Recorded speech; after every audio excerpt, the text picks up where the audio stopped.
大家好，这里是看的说，我们今天的话题是植物蛋白粉。在往期的话题中，我分别介绍了乳清蛋白粉、酪蛋白粉。今天我们将继续谈论蛋白粉的话题。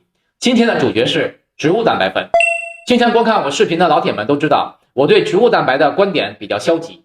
我想很少有人可以做到客观公正，但是存在必有其道理。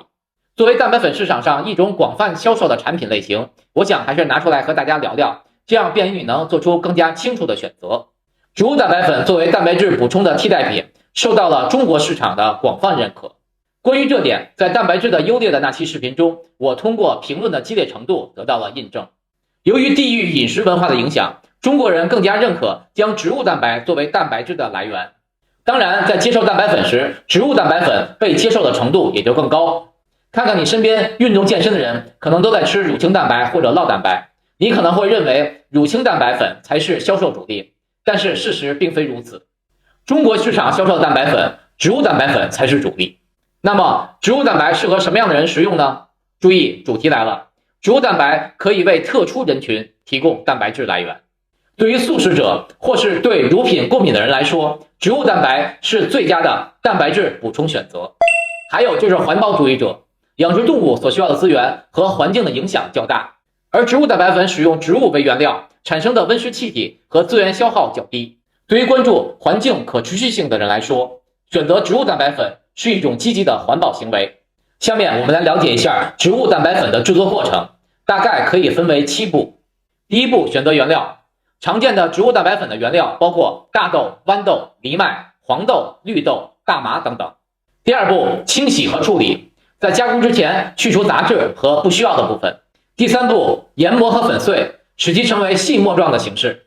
第四步，提取蛋白质，利用悬浮、搅拌和浸泡原料的方式，将原料中的蛋白质溶解于提取液中。第五步，过滤和分离，将蛋白质溶液与其他不需要的成分，例如纤维和油脂等分离出来。第六步，将蛋白质溶液进行浓缩，去除多余的水分。第7步，对浓缩的蛋白质溶液进行干燥，使其转化成为粉末状。最后还要根据需要对蛋白粉进行刻度调整、筛分、去味等步骤，用于改善产品的质地和可溶性的口感。可以发现，植物蛋白粉的制作步骤明显多于乳清蛋白粉和酪蛋白粉。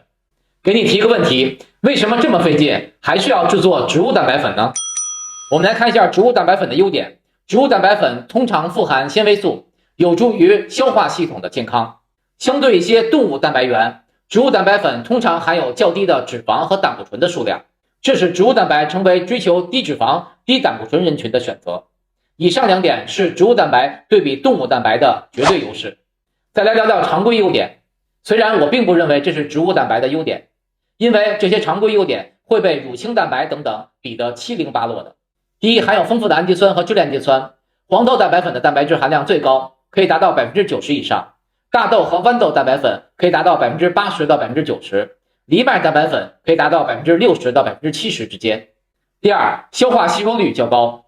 植物蛋白粉的生物利用率通常在 70% 到 90% 之间，这意味着人体可以吸收和利用植物蛋白中大部分蛋白质，然后就没有了。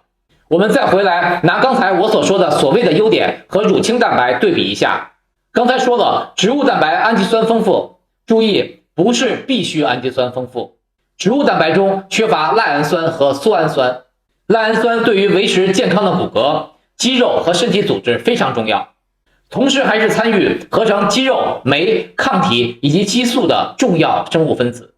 苏氨酸参与构建蛋白质的结构，并在细胞信号传导以及代谢过程中起到重要的作用。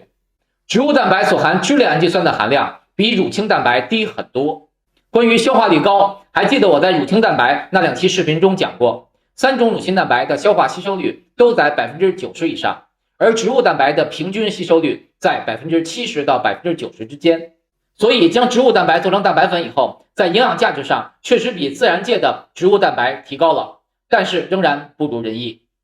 所以对于运动健身而言，我仍然建议你使用动物蛋白粉。问题再次出现，既然植物蛋白粉是这样一种出现，为什么它仍然是蛋白粉销售市场的主力呢？我个人的观点是，第一，植物蛋白粉的生产成本低。植物蛋白质源，例如大豆、豌豆、大麦等，都是种植广泛，而且容易获取。第二，在中国市场，接受植物蛋白的人更多，尤其是中老年人和女性，赚钱多，消费群又容易搞定，有利可图啊！大家可以试试植物蛋白的接受程度，你可以问问身边的老人和女性。我要送一桶蛋白粉给您，您喜欢植物蛋白粉还是乳清蛋白粉呢？可能有些人都不知道乳清蛋白粉是啥，把调查的结果发到留言区吧，我们来看看什么情况。如果你选择植物蛋白粉，那么食用和冲调的方法和乳清蛋白粉一样，我就不在这里废话了。不了解的小伙伴请出门左转。好，我们来总结一下今天的话题。植物蛋白粉对于素食者、对乳品过敏的人以及环保主义者是一个积极的选择。